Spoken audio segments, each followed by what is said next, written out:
When is a portrait a door? How many doors are behind it? How much signal to noise? How deep must we go?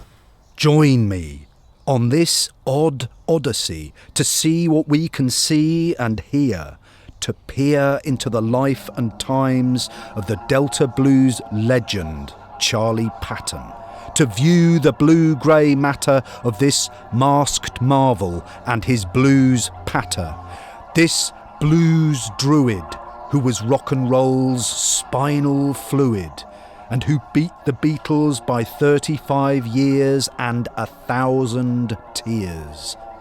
I stepped onto the drained floodplain of eastern England, and up, over my feet, oozed the blues of the Mississippi Delta, and out into a landscape where slide guitar could feel at home. Above all, the mind-boggling records of this man with no name, who took all the dames and all the blame. This Recurrent Patton, which hypnotized the world.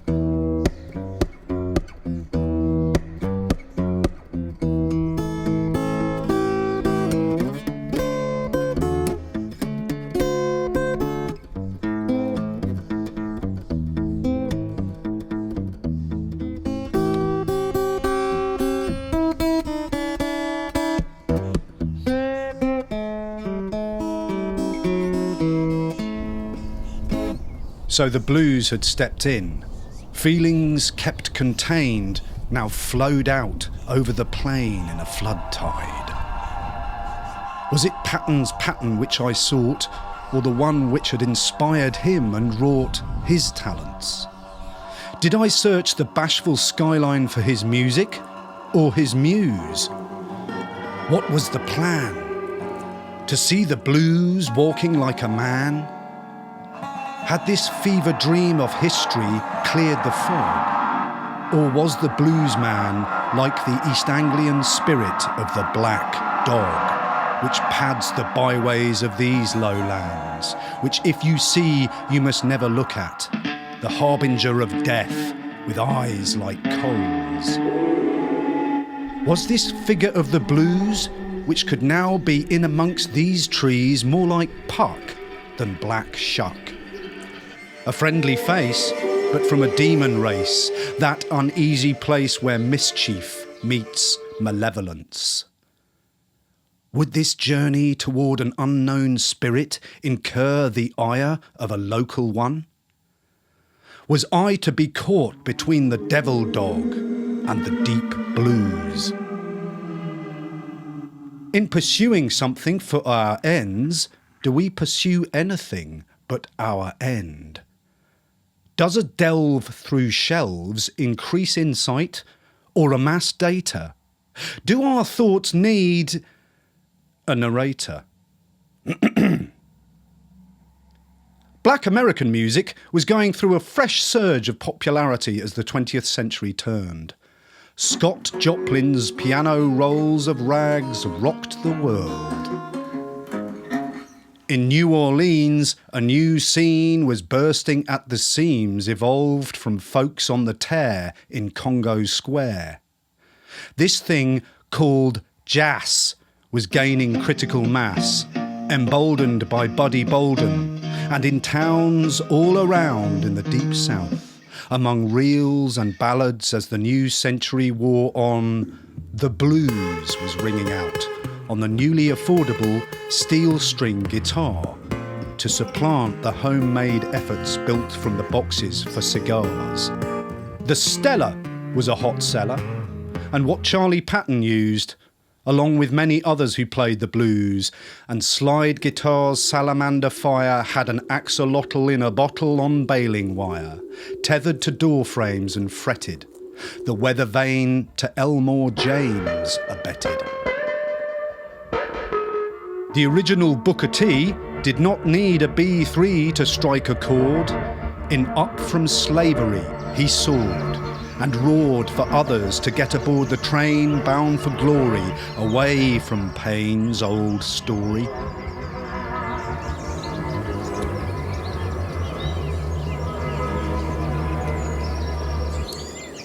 A major conscience of the consciousness was reformer W.E.B. Du Bois. He wrote a famous essay compiled in his book The Soul of Black Folks about the huge appeal and artistry of black American singing in the wider world. Yet he had little time for the secular vernacular of good time music.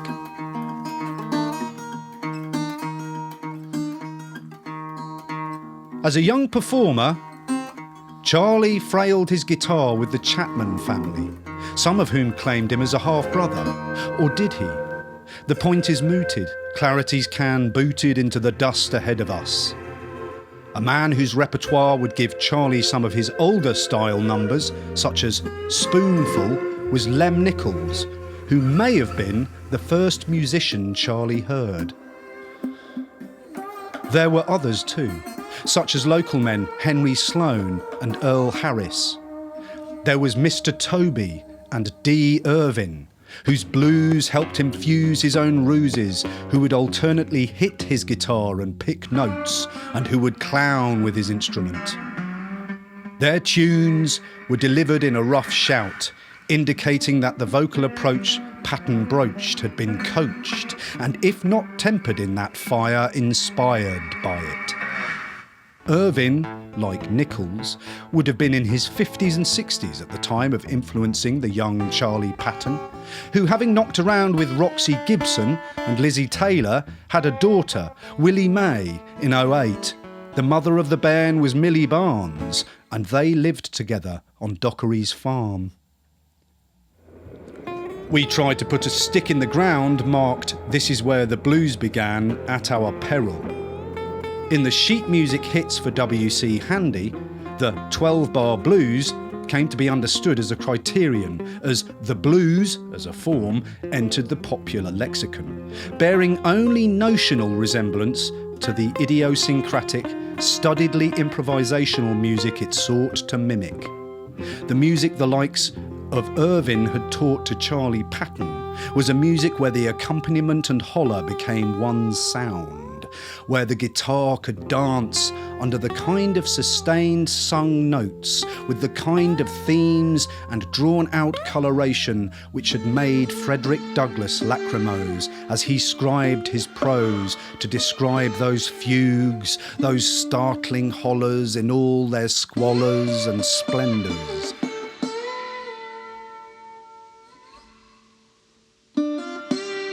Where the bottleneck became another vocal line and intertwined with a whine, or barked out a blue lick like a mule kick. The irreverent made melancholy and intense, the dreadful made playful, the down-home danse macabre, the humour of tuners, the hip-hop of the gallows drop, the boogie of the boneyard. It is likely that by the time of the Great War, Patton's patterns were long established, and his stomping blues took its place in his repertoire of hillbilly songs, pop tunes, rags and spirituals. Dick Bankston of Drew had already got his hands on pony blues, and Tommy Johnson of Terry too had carried his musical clues. In 14, a keen Willie Brown hung around and picked up a thing or two, so the Patton was astir, already setting to recur. Patton then had a falling out with his brother, and in the ensuing palaver went to live with the Chapmans in Bolton. Peace didn't abide stateside. In Mexico, revolutionary legend Pancho Villa, governor of Chihuahua, barked at La Cucaracha and threatened Huerta with La Muerta. There was a brutal US occupation of Haiti in 15. To help pacify the Pacific, the Jones Act of 1916 in the Philippines pledged them to be freed after the nation had been ceded to the US in the slowly vanishing fire of the vast Spanish Empire. The same year, Charlie parleyed with W.C. Handy about joining his band. But you had to know the charts, and Charlie didn't know where to start. No elementary school in his elemental tools but that of his soul.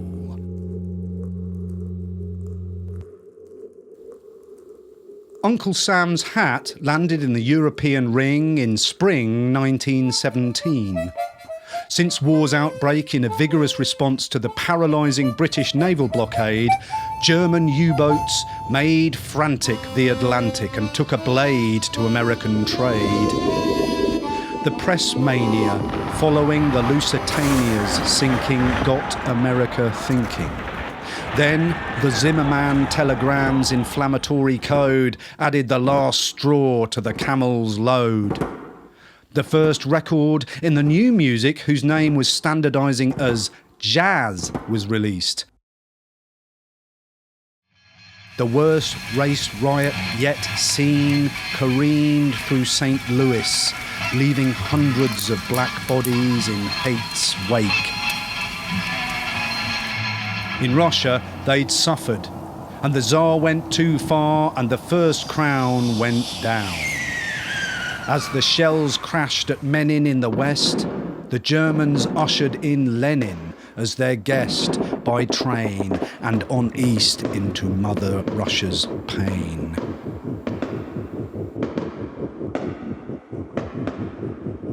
The war in Europe was to provide a cauldron of black music forms as performers in uniforms mixed, shared licks, tricks and tunes from all over the United States to leave diverse spinning plates in a more united state. By 1918, it was embroiled in the fighting, into the Western Front goo and into the blue above the sod where the Lafayette boys trod, where they grew their balls and fosses and took their falls and losses.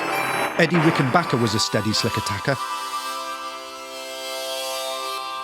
Black soldiers' units like the 369th Hellraisers made their mark in the mud, as did Charlie's brother Will, and many paid their bill in blood. Their experience took on the communal moniker, the Overseas Blues. Charlie had a false start when a weak heart failed him the army medical. James Reese Europe was an extraordinary band leader, a true keyboard warrior who composed with composure amid gas attacks and bombardments on an upright right up in the line.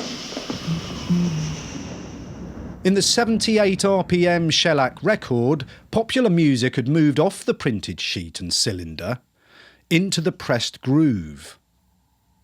Non-commercial recordings had been compiled for a while, like Francis Densmore, who put down Native American song and lore during the middle years of the war. James Reese Europe's ragtime band toured war-torn France to capture and enrapture, helping to cement European enthusiasm for black American music, which was to become the rage definitive of the coming age. In November, the fire died to embers, empires dismembered.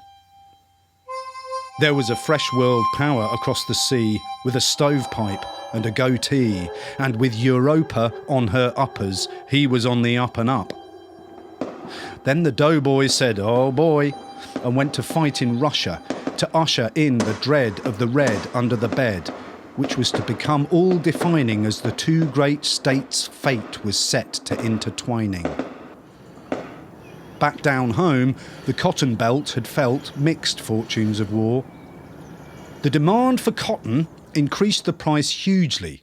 Then the marauding boll weevil was circling in the air, leaving hedges bare and farmers in despair. Simultaneously heinous, there was a post-war price crash as demand was trashed.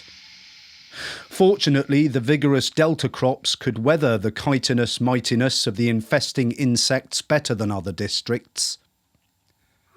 Woodrow Wilson, who brokered broken Europe's peace germination, spoke of self-determination, had no such aspiration for the black folks at home. He ushered Jim Crow in to those parts of federal government where integration remained functional and alive. Since '65, rural black communities were in a double bind of colour and circumstance. Marcus Garvey strived to pull his people upright, and with their braid shining bright, the Garveyites were a fright to many whites in the States, and gave the imperial Brits the threepenny bits. At a time when in the Great War's wake there was much at stake, where near and far disparate dissidents invoked the Versailles precedents, self-determination for the nations, their prerogative to seek a purgative for freedom's constipation, and the mortally wounded British Empire's umpires struck back to stifle, the cracks of rifles rang wide and far from Amritsar. E6A Moderato, now for the next gripping episode of our latest Jake Hatchett thriller, part 2 of Blue Walker, Black Dog. The case was leading me off the sidewalk and out of a swamp. I knew Hound Dog Black was on my tail. I knew his reputation, just as he knew mine. Would weigh me up to be pretty small fry in the grand scheme of his machinations. But what of Blue Walker? Was he to be an ally I could develop? Or was he a Pied Piper, a red herring, a paper tiger? Was he, like me, a functionary of a higher up? Were we both cavemen who crouched before ravening, battling dinosaurs? The dog seemed to know the silhouette I pursued. In the rising record-selling racket, amazing news. Mamie Smith's Crazy Blues was a hit, made a packet, and started the market, and set the tone which would infuse these so-called classic blues ladies, who moaned forlorn with a cornet and trombone. Beyond comparison, Bessie Smith was the Empress of Queens with a slow keening croon. Though the name was the same, and the structure was too, this snazzy jazz had a hat on, and was a fair cruise from Patton's down-home blues. Bessie's pressings from sessions were in a different order of magnitude too. If he was to be a big fish in the Delta, Empress Smith's blue whales made her a whale of sales. Her contralto explorations give the lie to the allegation that city blues automatically spelt formalisation. The chord changes subordinate to her wonderful wondering. Charlie married Mandy France in 22 on Os Pepper plantation outside Ruleville. Her allowance was pounced on, she was hounded and found no roses round the door. Patton was banished from Cottondale by 24. Banishment was something he had known before, and he would some more. Minnie Franklin and he then had common law marital bliss before she ran off and ripped off 9 C's and his piece. The following year he was in a hell of a war in Helena, Arkansas, and badly injured, as many recall. By 26, Patton played in a band with Kid Bailey, and Patton and Willie Brown's duo sound was founded and compounded. Set ablaze by the war, the aeroplane gained fame. Lindbergh was the talk of the town as he repeated the feat of Alcock and Brown, but alone. The sky was fated, distance drawn in. Now no one would be safe from war's death and din. There were opened heavens in the spring rains of 27, and horror for the Delta folk when the levees broke. It was the scene of a kill at Greenville. Patton would cast the disaster in song. As with the East Anglian Fen, the sharecropper farmers worked not terra firma, but marsh uneasily borrowed against lucky tomorrows. Floods were nothing new, but this one was huge in the wake of the deluge. Charlie Patton's potent patent painted his reputation as he played for tips in front of shops, played for white dances and at duke houses, the famous rambunctious shacks amid the cane brakes of the Delta, where corn liquor flowed, and rough blues ground out to tough crews in tar paper dives, where lives were contrived with money and knives, where honeys and wives jived, where you played the slow drag and the shimmy she wobble, where blues fell like rain and skirts twirled round again. And the RP gathered daily, Kid Bailey, Matty Delaney, Ishman Bracey, Rube Lacey, all betrayed a peck of Patton's pattern in their précis. The jazz age had arrived, an age of dizzying stock market speculation and of Henry Ford, who had been busy since the Tin Lizzie made him great in 1908, with a new concept of production to conflate. The country boy turned technocrat, the modernist, innovator, regurgitator of anti-Semitic screed. And the silver screen was becoming supreme. The American dream had a factory now, a reality which would both reflect and inject. An unholstered gun cracked. The Volstead Act. A new abolition. Prohibition. Enhancing the bootlegger's position. This abstemious posture was good news for the growing Cosa Nostra. And beer runs, Tommy guns, city corruption and rot gut and bloodshed, a widespread eruption. For peak sleazy there was the speak-easy, and gangland and jazz bands went hand in hand. They tried to strong-arm Armstrong once this legend from the Crescent City moved to the Windy One in 22. These goons in hats with gats wanted to catch the cool cats and have them play for their supper or suffer. And in the city that never slept and vigil kept, Langston Hughes' blues words came from Missouri, not misery, explored the dream deferred, knew of the rope and dared to hope.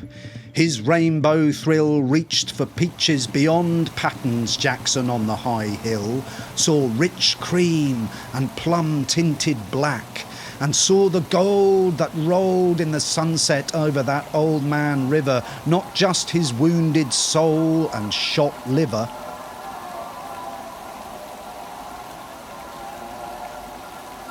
The National Stringed Instrument Corporation of Los Angeles, California, used traditional luthiery with Ford-style modern metal pressing techniques to produce a remarkable range of metal-bodied instruments with acoustic amplification.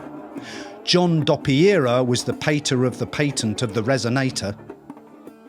Their first target market was for players of the popular and massively influential Hawaiian lap-style slide guitar, among whom were some of the finest musicians of the 20th century. The serenades were as sweet as lemonade, but some of their hot jazz had real fizz and would give Gypsy King Django a run for his wonga. Blues players used resonator guitars as well, like dapper fretboard slapper Scrapper Blackwell. He and Leroy Carr would become massive stars. Sophisticated city slicker singing with the innovative picker's note runs stinging. Their signature song, How Long Blues, brought throngs. Tampa Red's city-bred slide would glide through the south side of Chicago. He and Tommy Dorsey's Naughty Hokum stoked 'em, and Kansas Joe's tricone made a fine tone to accompany the majestical Memphis Minnie, the blues Boudica from Tunica, who would not be contained by Walls, Mississippi, and would flee to Memphis, Tennessee, where she helped put Beale Street on the blues beat. And in that time too, airtime grew, and jazz and blues, like other music, began to move from the groove to the wave as crystal sets started to find an enclave. Lemon Jefferson lent zest to the market for country blues singer-guitarists, helped by the ragtime prodigy Phelps, a blinding bloke better known as Blind Blake. The hunt was on in the South for low-rent hits from rural musicians. There was a market to sift and phonographs to shift.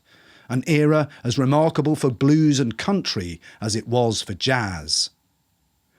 We've this man to acknowledge for his part in helping the blues of most of the Delta Belters survive the death of their inventors and reach the world. After Charlie Patton's first sessions were complete, the photograph was taken and a programme of releases was planned. This would have been the moment of the discussion about the Masked Marvel idea. Since his second ever release, Paramount 12805, would include this imagery as a marketing device. Charlie? Is that you? Of Charlie's brother X, David Evans writes, "He was bothered by apocalyptic dreams of red, black and white horses during that liminal period before his baptism, where he would assume his identity as an adult." The volition involved in American identity can be seen to have had a convection, or perhaps a conflict, of different characteristics in such people. Charlie heard the galloping of horses, spurred perhaps by those forces to saddle up his black mare and find his rider in the world of the blues where the Douglas ambiguity could yield annuity, and where there could be stars of many stripes. What to make of this sound? This cavernous, raucous, rocking cacophony, this beauteous, mountainous cannon's ferocity, the bone-chilling, God-willing slide guitar off the back of the very soul itself, a floating, majestical compendium of tone poems and stone hoedowns, with the soul of a man and the turns of a clown.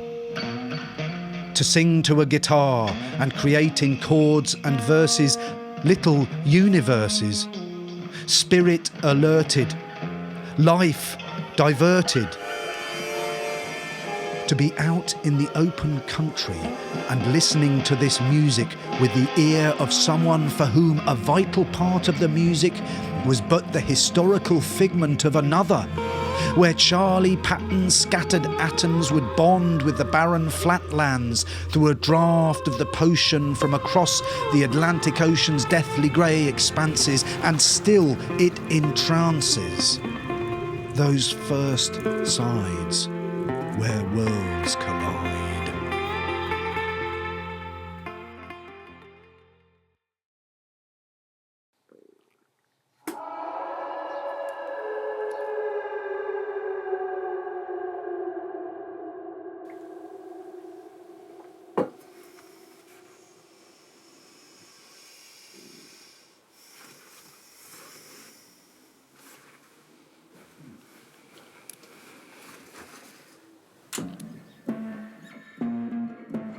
Nursing the whiskey in the dingy bar on Main Street that night, I had figured it down to 4 possibilities.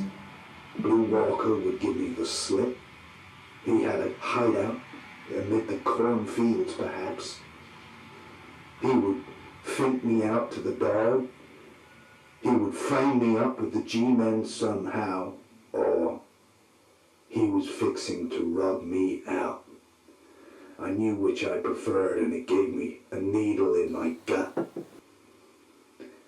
I didn't want to find out who was chasing who the hard way.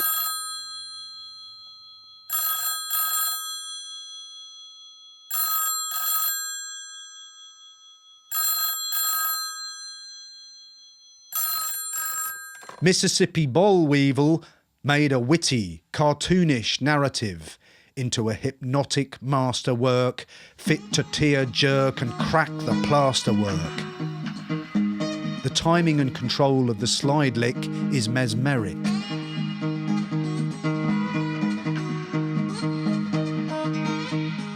Here is a dialogue with a trickster demigod arthropod, Robin Goodfellow being a bad fellow, the enemy Jiminy Cricket, darkly intoned but humorously enthroned, the story for whom the audience were on the front line of the depredations of the unrepentant might, unrequited spite for his diminutive might, for those who laughed at destitution as their only restitution.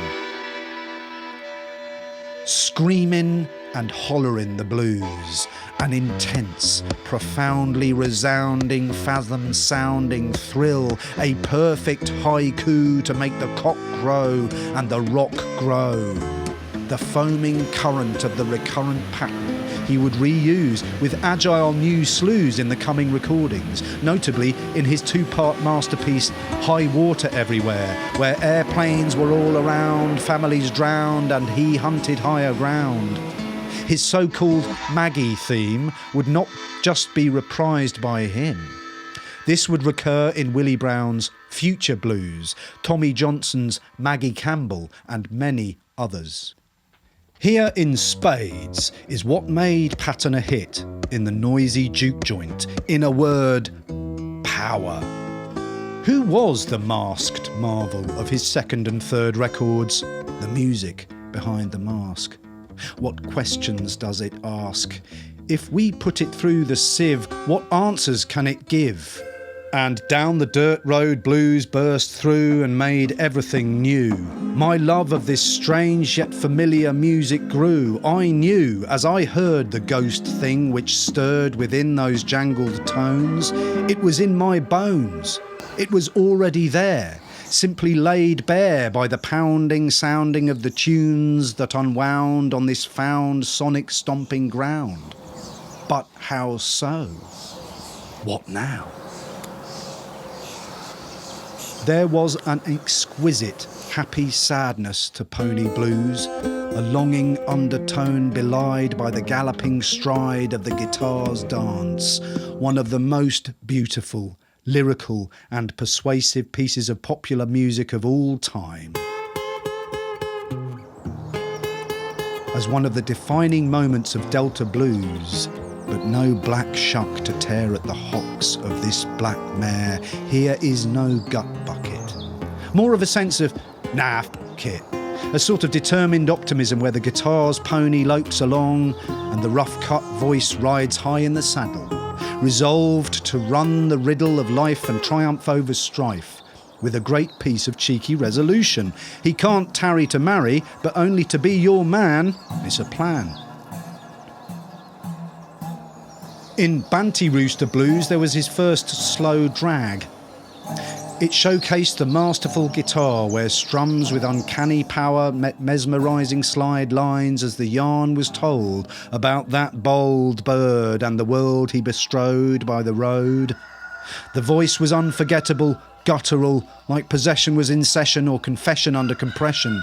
The bottleneck riff, which answers the call of the voice, crackles across as one of the blues templates in various different subspecies of damping, timing and phrasing. Again and again it comes from the depths of the playing of Son House in My Black Mama, Robert Johnson in Walking Blues, who would inspire Muddy Waters in his turn. And so it churned, burned forever and a day, this lick, part of a thick slick of them from the Delta region, which danced from the hill country of the north through that mobile medium, the catfish climbs of the Mississippi River, musical lawgiver, high-watered high liver.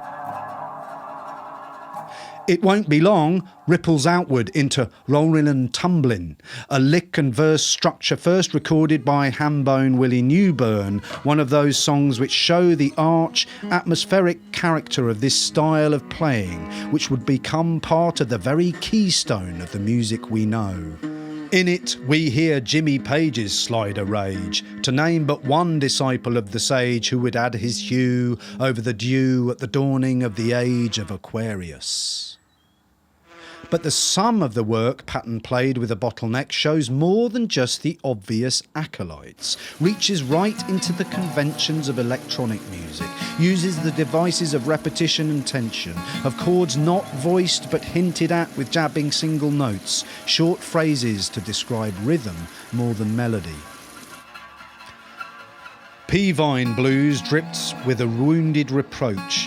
The Peavine special on the train line blows as she goes, neither for the first time nor the last. The pain and the train you could use to escape it formed the titular subject for this blues. The bleak feelings of the routed relationship echo in the booming bass figure, a pre-figure of John Lee Hooker's bass bark and blue skylark in Hobo Blues, recorded 19 years later.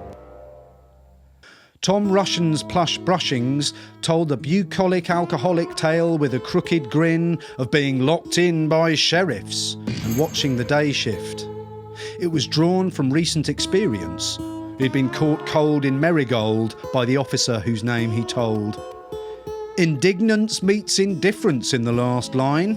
He wasn't treated well, but concedes he was drunk as hell. In Spoonful, which was put out alongside a particularly goofy advertisement to imply a desire for soup or chowder, not the Colombian marching powder, we hear the spoken voice of Patton, a medium pitch, fairly soft voice, which is completely dissimilar to the blues yell he picks up immediately after making vocal asides, seeming at moments to switch hats like a vaudeville act. In this we hear the ragtime slide, how this powerful form of guitar playing which subverted the tempered scale and put out to sea like Jonah and the whale made a shimmering, bouncing wunderkind of the pianistic father piece. Shake It and Break It shows an almost supernatural ability to voice the notes of two chords and throw down a volley of picking patterns and strokes to make a timelessly delightful tune. Another rune on the old stone, the breakdown, the mask of a clown, the crown and clout of a down and out.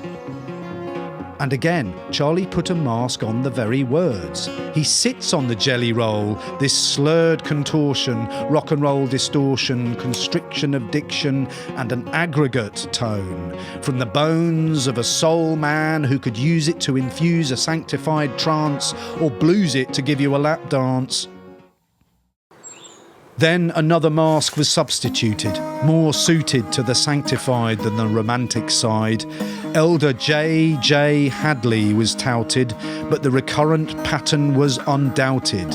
In the two-part Prayer of Death, we hear a penitently intimate performance within the preacher rendition, with shimmering, quivering lap-style slide. We hear the Jake legs fervour, the call of the cross and the angst so caused, and exaltation electric as the playing accelerates hectic. It sets a tone of quality and accomplishment which would come to typify these aching, sacred sides. Another doppelganger for the blues singer to let the recurrent pattern shine through. We eavesdrop on his lay preaching style, the sing-song tone of the Baptist minister as he raps the scripture with a 6-string wire choir, with effects as well, including the tolling of the bell, and perhaps even more of the street layman, hollering and declaiming on the street to an ad hoc flock. Another notable track in this church house shack is the magnificent Jesus is a Dying Bedmaker, with his voice pitched low and dazzling slide high, to unload foreboding with a glance to the sky at the beckoning reckoning. Spanish poet and playwright Federico García Lorca was a temporary New Yorker.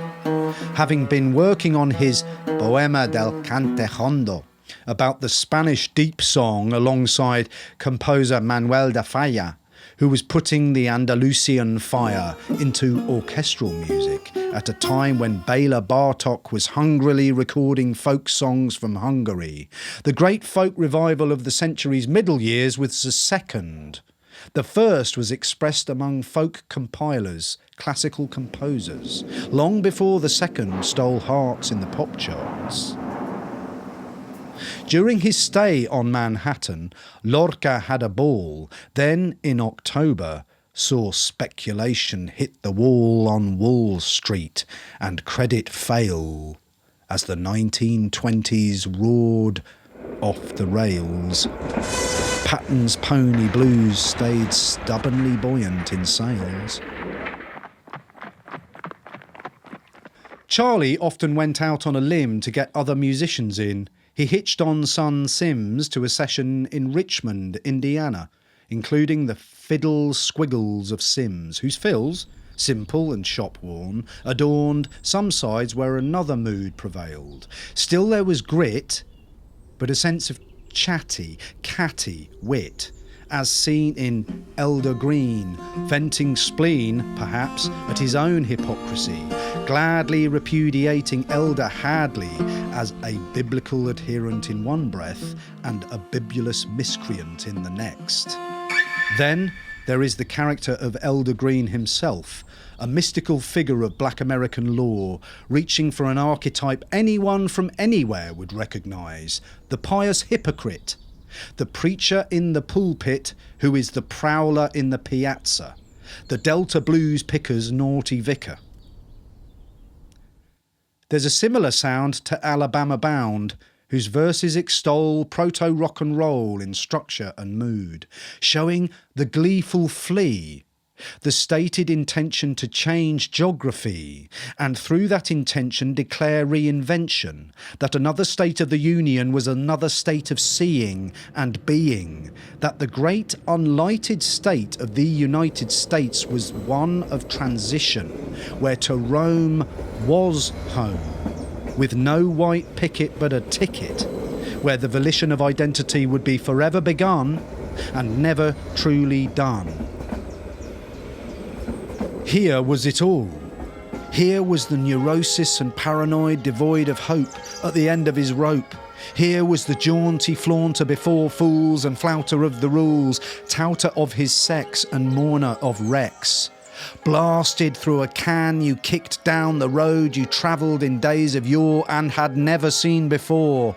Dweller in the uncharted place which true art seeks to embrace, and where most stumble over their tricks and ticks at that door painted over green before they've even seen what's there, let alone stepped over the threshold. And that's where I would stand, perhaps, clawing at the architrave till the grave, like most of us, too tired to fuss and fight, too wired to sleep at night. I had opened the can of the deepest and silliest song and dance man, who could join hands with sorrow, who could claim what he borrowed as taken from him first.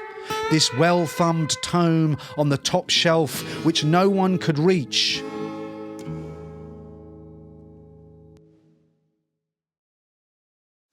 What of Blue Walker? Was he to be an ally I could develop?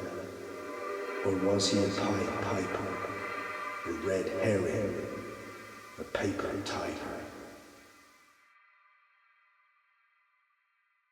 There's no way to pin down the wind that sings in the wires and bends the bells ring from under the spires, the way the flames of a fire surge and retire, and whose brightness bears soot as black as the earth at my feet in this place without shelter, this Anglian Delta. Here was arrival and leaving, togetherness cleaving, the internal force to the external as a loud fart with an angel heart. He would think me out to the dog. He would frame me up in the G-men somehow. Oh, he was fixing to rub me out. I knew which I preferred, and it gave me a needle in my gut. I didn't want to find out who was chasing who the hard way.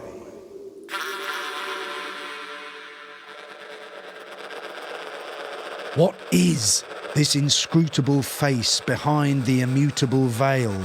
Will the mystery ever be curtailed? Am I hot on its tail, about to prevail, or have I set a hellhound on my trail.